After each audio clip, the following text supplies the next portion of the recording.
Welcome back to the podcast. Today's episode is dropping on Labor Day, and I hope that those of us living in the US are at least somewhat taking it easy today.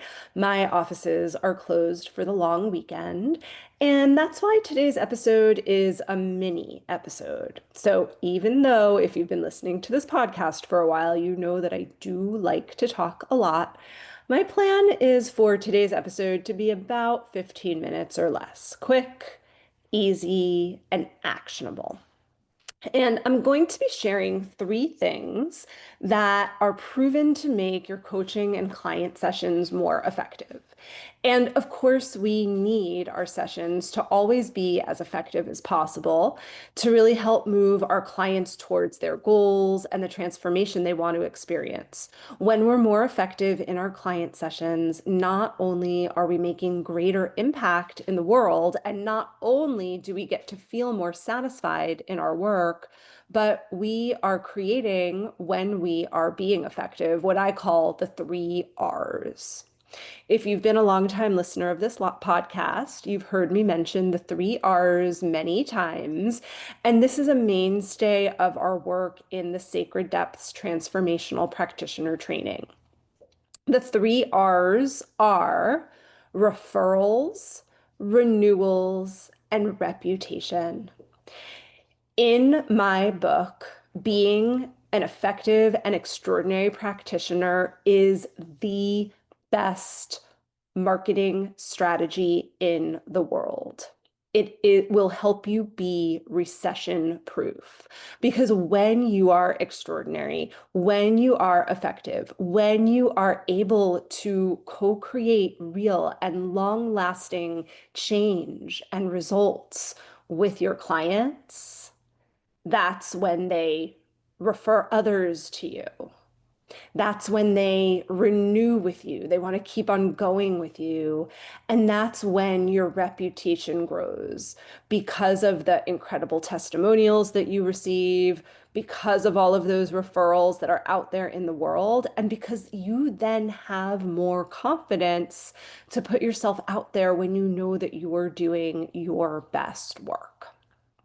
So, all that being said, I'm going to share 3 tips today that will help make your client sessions more effective.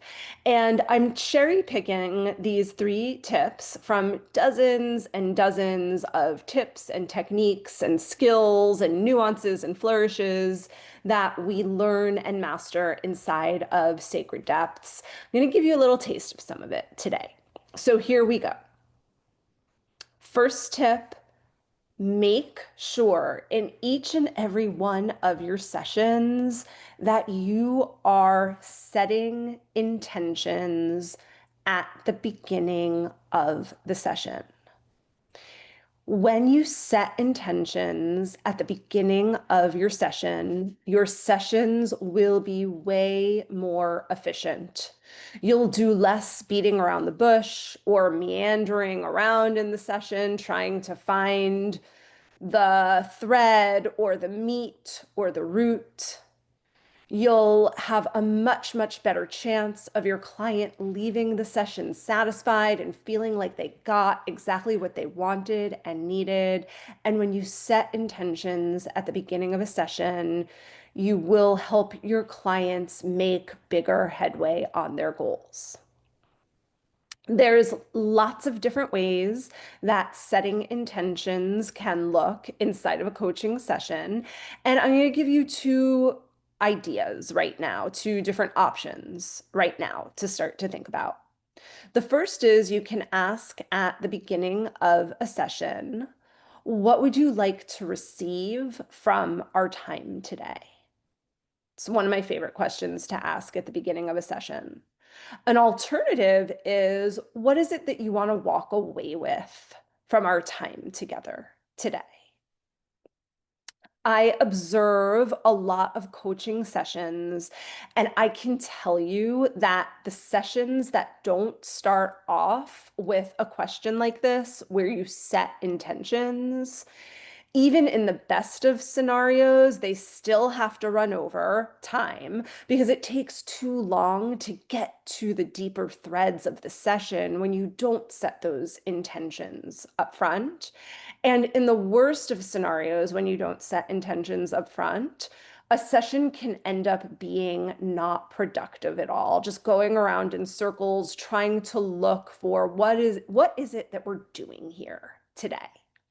Now, I will tell you that while asking one of those intention settings is a really good start, just asking the intention question, it's not enough. When you ask the question, you need to be using your deep listening skills to hear what your client is saying, how they're answering. You also need your breakthrough questioning skills and your creating awareness skills in tip-top shape. Because sometimes you'll ask an intention question and your client isn't going to know upfront in their first response what it is that they really want.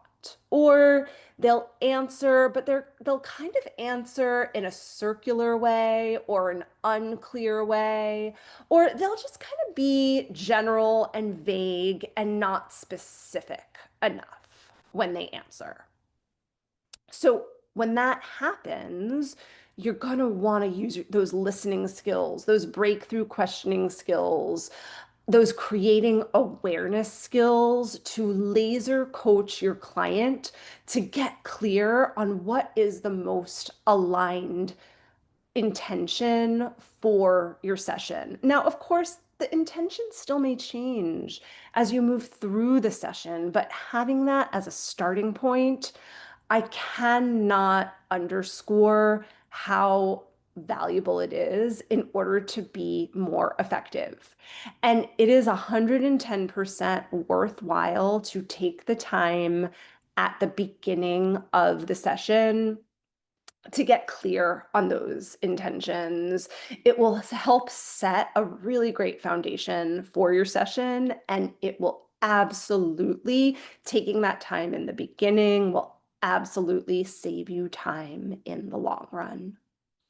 Okay, let's move on to our second tip today for more effective client sessions. And the tip is activate the somatic level of learning and processing. So, have you ever noticed how a client can quote unquote get it logically, but they still feel stuck in the same pattern even after awareness has been created? So, for example, maybe it's a client who knew she needed boundaries. And even though she has that awareness, oh, yes, I need better boundaries, she still freezes every time she tries to create boundaries. Or maybe it's the client who understands that their fear of visibility is related to when they were little and they messed up in the first grade play on the stage in front of everybody. They get that the current fear of visibility has nothing at all to do with the present moment. And maybe you have really beautifully helped them create all of that awareness, but still, even afterwards, they still can't seem to put themselves out there. So, coaching that only activates the mind often isn't enough. We often need to bring in the body as well in order to create long lasting and real transformation.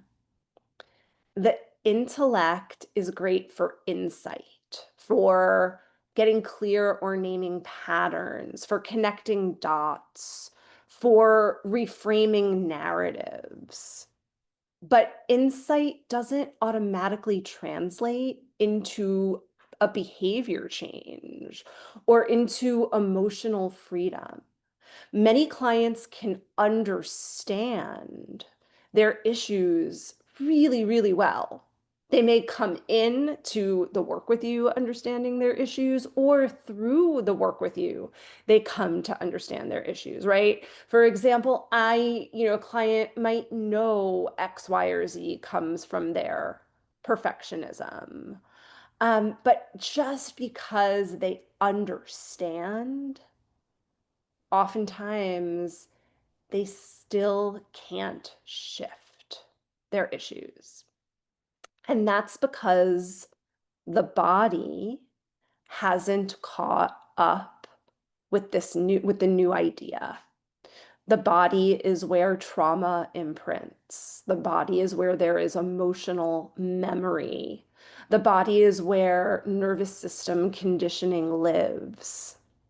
So we need to activate the somatic level. When we include somatic work in our coaching, in the work that we do with our clients around fears, patterns, beliefs, and shadows, it helps our clients repattern their nervous systems so that they can tolerate new behaviors, new identities, and take new risks. I like the following metaphor as a way of thinking about all of this. It's like the mind is like software. You can update the code with new insights and new beliefs, or at least the idea of new beliefs. But if the hardware, in this metaphor, the body, hasn't also been upgraded, the program, the coding still won't run smoothly. Somatic work is like updating the hardware so that the new software can actually function. And a part of this is the understanding that true integration happens when the nervous system and the emotions and the intellect are all aligned. So there's so much more that we can say on activating the somatic layer. In Sacred Depths, we go deep into all of the pieces around it, into all of the behavior around it, into so much more. There's so much to say on this. And there are also so many different ways and techniques that you can use to activate the somatic level so that you can get way deeper into supporting your clients into transformation and change. And we learn so many of these different skills and techniques in Sacred Depths. But for now, I want to give you a few beginner ideas on activating the somatic level. Number one, guiding clients to notice sensations as you are exploring a certain topic. So, for example, can they notice that their chest tightens up when they talk about having a direct conversation with their sister about something? Do they notice a buzzing energy in their body when you talk about a particular new idea that they have that might be really aligned for them? Do they notice that their posture collapse when you're exploring a certain topic, right? So just starting to toe dip into helping your clients notice sensations, that's one way to start activating the somatic layer. Another way is to practice an embodied rehearsal of a new way of being. So again, this is a pretty easy toe dip beginner way of working with the somatics. Practice an embodied rehearsal of a new way of being. As an example, can you lead your client to imagine setting the boundary that they want to set while also standing taller and feeling a sense of openness as they set the boundary. Again, these are ways to start to step into this somatic work. In Sacred Depths, we look at all of this as well as a lot of more advanced techniques on activating somatics when we look at how to work with fear, how to make friends with fear, how to rewire neural pathways around certain beliefs, how to work with resistance, etc. Okay, third tip. I promised 15 minutes and under. I think we're going to go a little bit over, but I want to give you one more tip. The third tip for today to be more effective in your client sessions, consult less and co-strategize more. There's so much to say on this topic, but for now, I want to share this. If you are coaching well and effectively, then consulting or even just suggesting things that your clients should be doing, it should be a very, very small part of your session time, of the work that you do. If you are consulting a lot inside of a session, you are probably not being as effective in co-creating change, transformation, and results as you could be. I always say consulting is absolutely a part of coaching. It's one of the skills that we use in coaching. But that being said, if you're truly looking to create change and transformation with clients, consult a little bit less and instead ask better questions. Ask better questions and listen more and then reflect more.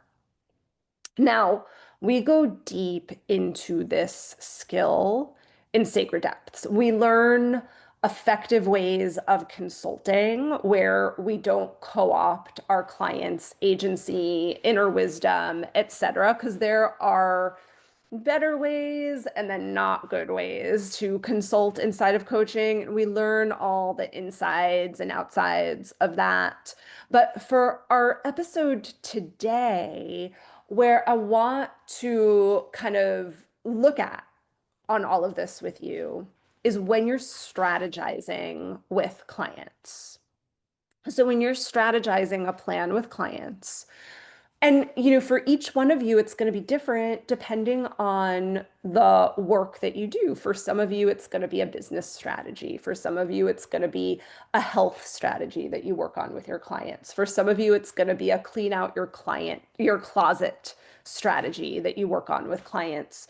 For some of you, it's going to be, finding the love of your life strategy with clients. For some of you, it's going to be creating videos, right? Whatever it is, whatever your expertise is, it's not that I want you or that I'm suggesting that you leave your expertise out the door and that you don't consult at all and that you don't share your hard-earned wisdom on the topics and the issues that you know really well. Of course, that's part of the reason why your clients hire you. But that being said, when you are strategizing a plan with clients, I want to invite you to think about sharing a little bit less of your expertise and instead strategizing together with your clients before sharing how you think it should be done or what you think the plan is. Ask your client what their inner wisdom is telling them, or ask them what they feel called to do next, or how they feel called to do it. and then work together to bring your expertise to be able to match your client's desires, inner wisdom, and what they are ready for. I promise you, when you do this, your clients will be much more likely to move forward in better ways towards their goals. Okay, so as a review, first tip today was set intentions at the beginning of your sessions. Second tip, activate the somatic level. Third tip, consult less, co-strategize more. If you got value from today's episode and you know that you want to level up your transformational skills even more so that you can support your clients to better results, and so that you also don't get caught like a deer in headlights when clients get stuck, whether it's because of a fear or a belief or any kind of pattern or circumstance. And if you know you're ready to go deeper in your client work, to use somatic techniques, to work with shadow and archetype, and so much more, Sacred Depths really is the place for you. We leave no stone unturned as you learn those advanced skills and techniques, and you learn them step by step by step. Now, Sacred Depths right now has special early bird rates. Check it out for sure. And what I'll say is Sacred Depths is a 10-month commitment. So it's no joke. We go deep. You have to really look at yourself and your own patterning. And there is a lot to learn inside of those 10 months. If you're not quite ready to make that kind of commitment, or if you've been wanting a way to get a taste of Sacred Depths, to check it out, then please, please join us for the Art of Client Transformation. It's happening next week, September 10th through 12th. It is 3 days of some of the deepest personal work that you will ever do. And inside of those 3 days, you learn tons of foundational principles in order to go deeper in your client sessions, in order to co-create transformation. We look at marketing skills as well. And while those 3 days are easily a $2,000 value, that will absolutely change who you are as a practitioner and how you approach your client work forever. I am really excited to share that Art of Client Transformation is available right now at a tiny fraction of that cost. And I would really just be honored to share that space and experience with you. So I will put the link in the show notes. Definitely check it out. Okay, my friends, I hope you enjoyed today's episode. I hope that you got some tips that you're going to go and use right away in your sessions. As always, please share this episode with anyone who you think might love it, and I will see you next time.